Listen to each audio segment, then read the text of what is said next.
اور تمہارے پروردگار نے ارشاد فرمایا ہے کہ اس کے سوا کسی کی عبادت نہ کرو اور ماں باپ کے ساتھ بھلائی کرتے رہو، اگر ان میں سے ایک یا دونوں تمہارے سامنے بڑھاپے کو پہنچ جائیں تو ان کو اف تک نہ کہنا اور نہ انہیں جھڑکنا، اور ان سے بات ادب کے ساتھ کرنا، اور عجز و نیاز سے ان کے آگے جھکے رہو اور ان کے حق میں دعا کرو کہ اے پروردگار، جیسا انہوں نے مجھے بچپن میں شفقت سے پرورش کیا ہے تو بھی ان کے حال پر رحمت فرما، جو کچھ تمہارے دلوں میں ہے تمہارا پروردگار اس سے بخوبی واقف ہے، اگر تم نیک ہوگے تو وہ رجوع لانے والوں کو بخش دینے والا ہے۔ اور رشتہ داروں اور محتاجوں اور مسافروں کو ان کا حق ادا کرو، اور فضول خرچی سے مال نہ اڑاؤ کہ فضول خرچی کرنے والے تو شیطان کے بھائی ہیں،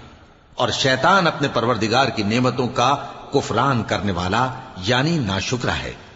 اور اگر تم اپنے پروردگار کی رحمت یعنی فراخ دستی کے انتظار میں جس کی تمہیں امید ہو ان مستحقین کی طرف توجہ نہ کر سکو تو ان سے نرمی سے بات کہہ دیا کرو، اور اپنے ہاتھ کو نہ تو گردن سے بندھا ہوا یعنی بہت تنگ کر لو کہ کسی کو کچھ دو ہی نہیں، اور نہ بالکل کھول ہی دو کہ سبھی کچھ دے ڈالو، اور انجام یہ ہو کہ ملامت زدہ اور حسرت زدہ ہو کر بیٹھ جاؤ۔ بے شک تمہارا پروردگار جس کی روزی چاہتا ہے فراخ کر دیتا ہے اور جس کی روزی چاہتا ہے تنگ کر دیتا ہے، وہ اپنے بندوں سے خبردار ہے اور ان کو دیکھ رہا ہے۔